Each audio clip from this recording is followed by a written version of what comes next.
অর্থনৈতিক আয়ুষ্কাল আসলে পেরিয়ে গেছে। এটাকে আর যৌবনে ফেরানোর আর কোনো সুযোগ নাই।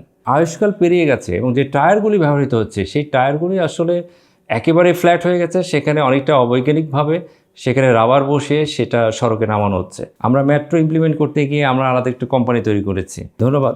দেখেন, আসলে পৃথিবীর সবগুলো দেশেই আমরা দেখি যে আসলে বিশেষ করে ভারী যানবাহন তাদের একটা স্ক্র্যাপ নীতিমালা থাকে। স্ক্র্যাপ নীতিমালাটা হচ্ছে যে প্রত্যেকটা বাহনের তার একটা ইকোনমিক লাইফ বা আমরা বলি অর্থনৈতিক আয়ুষ্কাল। সেই আয়ুষ্কাল শেষ হয়ে যাওয়ার পর এটা আসলে বাণিজ্যিকভাবে এই যানবাহন থেকে প্রফিট করার সুযোগ থাকে না। কারণ এটা এমন একটা বয়সে চলে যায়, অনেকটা বুড়ো হয়ে যায়। চাইলেও আসলে এটাকে যদি আমরা মেনটেন করে চালাতে চাই, সেক্ষেত্রে এটার পিছনে মেনটেন্যান্সের যে একটা বড় ব্যয় হয়, সেই ব্যয়টা করে সেখান থেকে যদি আমি প্রফিট করতে চাই, সেই প্রফিটটা আসলে আর ফিজিবল হয় না। তখন আসলে যারা পরিবহনের মালিক থাকে তাদের মধ্যে একটা টেন্ডেন্সি গ্রো করে বা প্রবণতা তৈরি হয় যে আমরা মেনটেন্যান্স না করে এই বাসগুলি চালাবো। ঢাকা শহরে আমাদের গণপরিবহনের একটা বিরাট বহর আমরা দেখি। এর মধ্যে আসলে প্রায় 40 থেকে 50% যানবাহনই তাদের অর্থনৈতিক আয়ুষ্কাল আসলে পেরিয়ে গেছে। এটাকে আর যৌবনে ফেরানোর আর কোনো সুযোগ নাই। তো তখন আসলে ওই প্রশ্নটা সামনে চলে আসে যে তাদেরকে স্ক্র্যাপ করে ফেলতে হবে। এই কারণে স্ক্র্যাপ নীতিমালাটা অত্যন্ত গুরুত্বপূর্ণ। পৃথিবীর সব দেশেই তাদের আয়ুষ্কালের উপর নির্ভর করে একটা স্ক্র্যাপ নীতিমালা থাকে। বিশেষ করে আমাদের বাসগুলোর জন্য প্রায় 20 বছর নির্ধারণ করে এবং ট্রাকের জন্য প্রায় 25 বছর নির্ধারণ করে এটাকে স্ক্র্যাপ করার একটা উদ্যোগ নেওয়া হয়েছিল। কিন্তু সেই উদ্যোগগুলো কিন্তু হোঁচট খেয়ে গেছে।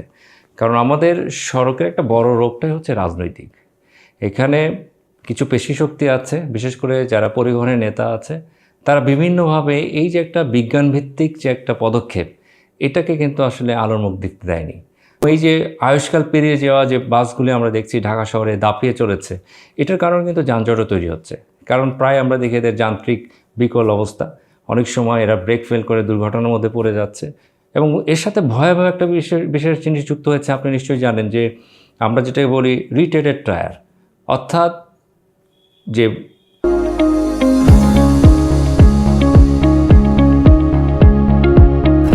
আয়ুষ্কাল পেরিয়ে গেছে এবং যে টায়ারগুলি ব্যবহৃত হচ্ছে সেই টায়ারগুলি আসলে একেবারে ফ্ল্যাট হয়ে গেছে। সেখানে অনেকটা অবৈজ্ঞানিকভাবে সেখানে রাবার বসিয়ে সেটা সড়কে নামানো হচ্ছে।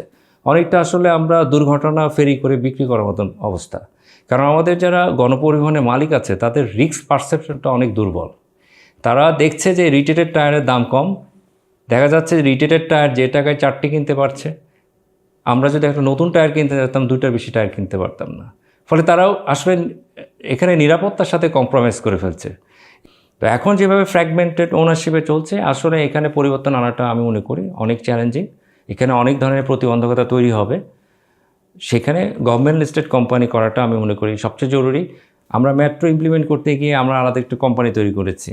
গাজীপুর থেকে এয়ারপোর্ট পর্যন্ত একটা রুটে বাস চালানোর জন্য ঢাকা বিআরটি কোম্পানি তৈরি করা হয়েছে।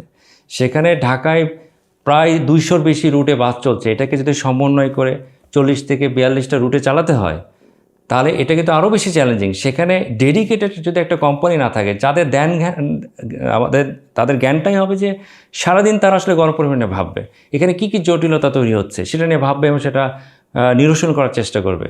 তো এ কারণে আলাদা যদি একটা কোম্পানি তৈরি করা যায়, তাহলে আসলে গণপরিবহনের যে আমি চেহারার পরিবর্তন কথা বলছি, বাস রুট ফ্র্যাঞ্চাইজি যে দর্শনের কথা আমরা বলি, সেটা কিন্তু ইমপ্লিমেন্টেশন করা অনেকটাই সহজ হয়ে যাবে।